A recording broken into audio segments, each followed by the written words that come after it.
Hello you lot, this is KeefCooks, I'm Keef, and today I'm going to do a magnificent roast dinner. I'm going to make slow roast pork belly, braised fennel in a giant Yorkshire pudding. Oh yes.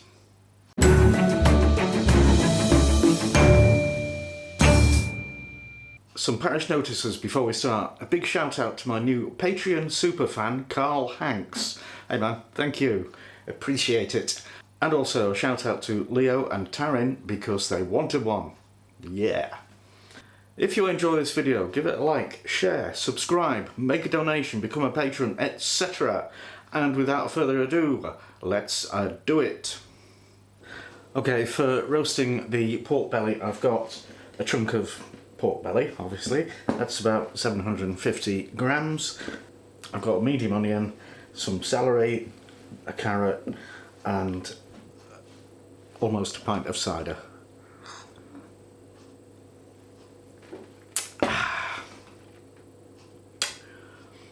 Made from apples. And a teaspoon of fennel seeds, except I've run out. So what I've got is anise en grano from Spain. This is very, very old. Sell by date October 2012. I think we need to get that used up. It tastes very much like fennel. Well, they both taste like aniseed. So there. First of all, I'm going to chop the veggies, well, slice them and make a trivet to put the meat on. Slice the carrot. And peel and slice the onion. I'm going to cook it in this roasting tin, so I'll just pop the celery in there. Now you want to heat your oven to 150 degrees Celsius. If it's a fan convection oven, that's 170 for a conventional one, and that's gas 4. The pork, I've patted this dry with a paper towel, and I need to score the skin. Sometimes you'll get it from a butcher or supermarket pre-scored, and normally quite badly. So if you can get it not pre-scored and do it yourself, you'll get a better result. Use a craft knife, a Stanley knife, whatever you call it. And we're cutting through the skin into the fat, but not actually into the meat. Now you want to rub your seeds right into the crevices in the skin. That's your fennel seeds or your aniseed seeds. And rub in some coarse sea salt, kosher salt. Now pop the meat onto the trivet of vegetables. These veggies are going to cook down and give us an amazing gravy, especially with the cider. Nom nom nom. And you want to cover it in foil.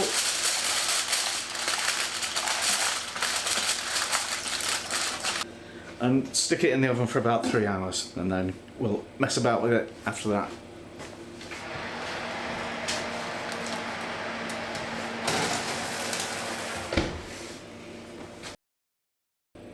Okay, there's a few things you can do while the meat's cooking.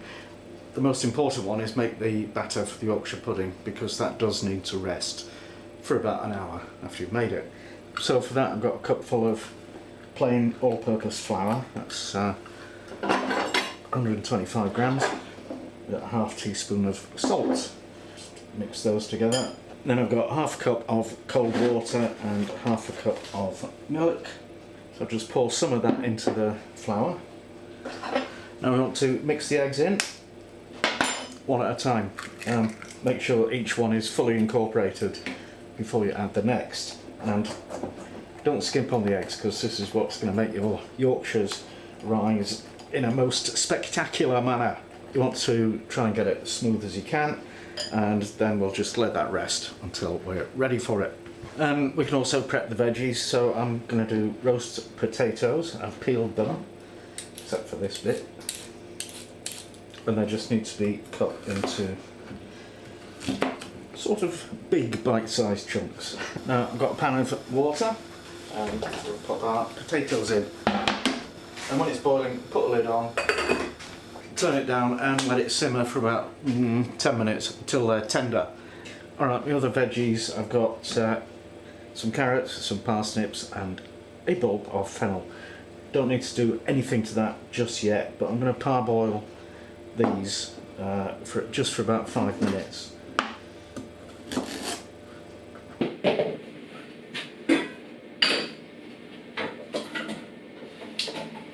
Right, it's actually had 3 hours and 15 minutes.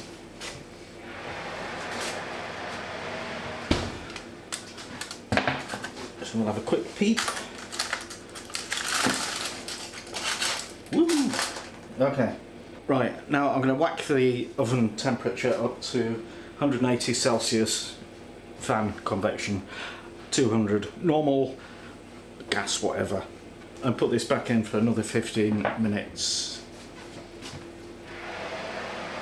While that's happening, I'm going to melt some fat in my tins. So I've got a smallish one, a really big one, and also this roasting tin which will be for the potatoes and that, the fennel, and the parsnips and the carrots. So I'm using beef dripping, and we'll put plenty of that in each tin. So I don't know exactly when giant Yorkshire puddings with the food inside became a thing. There used to be a thing with maybe just gravy inside, and you know, it'll be cooked in a big tray and portioned out. But the idea of, you know, one person getting the whole thing with their entire dinner in it, I don't know, maybe 10 years old? Really, no information available on that. But anyway, it's good fun and it looks impressive, so why not? Now, I reckon the spuds are done. Stick them in a colander and give them a good old shake to get roughen up the edges and make them kind of fluffy. Okay, I think the fat will be quite warm for the roasty veggies, so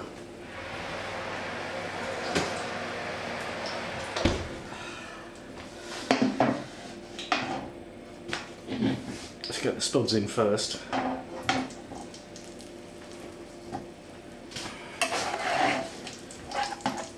Let's get them all coated in fat. Good sprinkle of salt.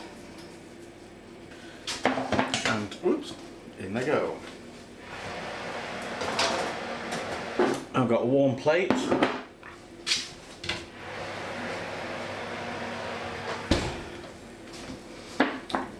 Just pop the pork on there and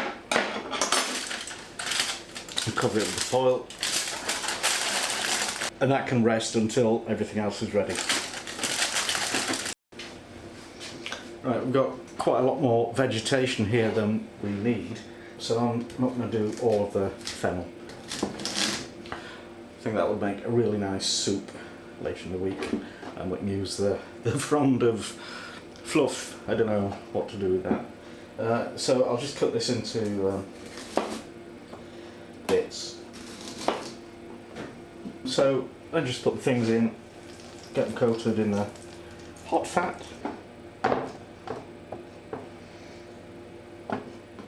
Sorry, I'm munching grapes here because I'm starving. I'll put this in for about 20 minutes.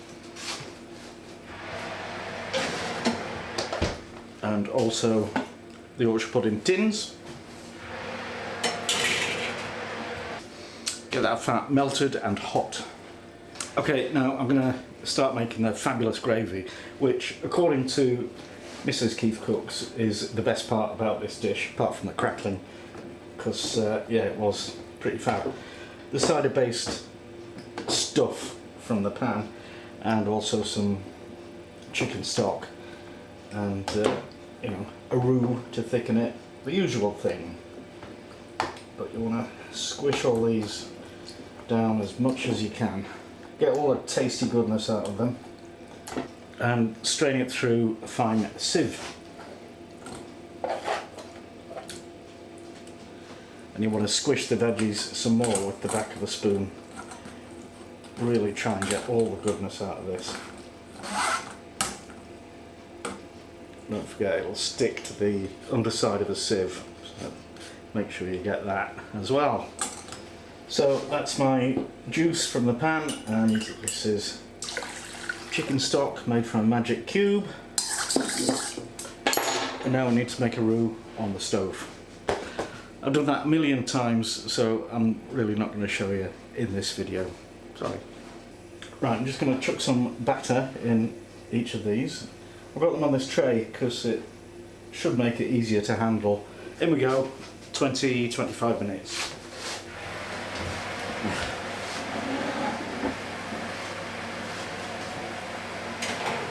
It is said, don't open the door when your puddings are in. It is also said, piffle old wives' tale. I say nothing, but I'm not going to open the door. Alright?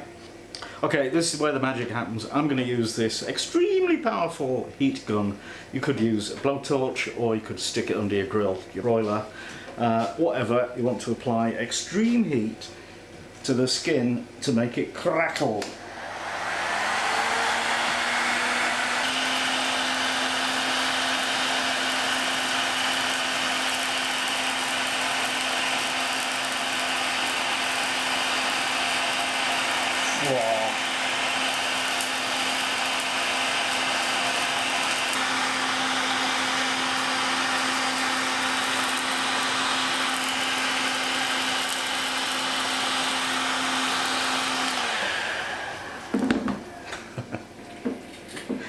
Amazing!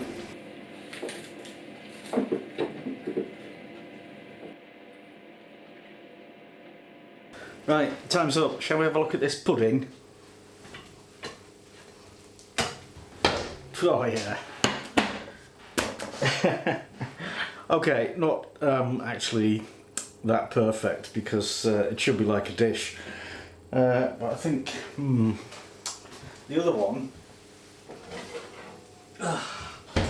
is actually more like a mountain range than, yeah, it's escaped all over the place. We won't forget about it, we will consume it at some point, but just not tonight. So it's got this one, that's hot. And now it's taste test time with Mrs. KeefCooks. Come on, we've got all 9. Sidling past the assorted equipment. Oh, I have to say I'm really looking forward to this because you made this last week and it was just so amazing. So nothing to live up to, darling. It was better. But, oh. But you can act. Yeah. Okay, right.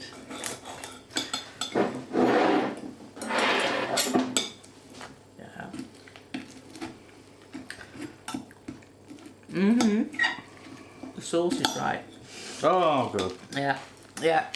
So last week, when we were eating this, and it was all marvellous. I was saying, well, how did you do this sauce? Ooh, listen to that crackle. And he says, oh, well, chicken oxo cube, and Miss stock, and oh yeah, I put cider in and just reduced it. You'd have to try and do this because the depth of flavour, it's fruity and it's sharp and oh yeah. It's marvellous. Yeah, when you're looking forward to something that actually lives up to it. Oh, fab. I've been looking forward to this for about 3 days ever since he said he was going to do it. Oh well. I'm glad you have not been let down. Because it was close. Well, that's it. That's the trouble with filming, isn't it?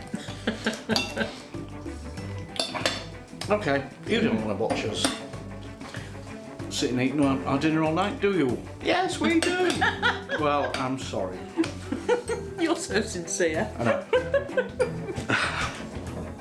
Thank you for watching, and see you next time.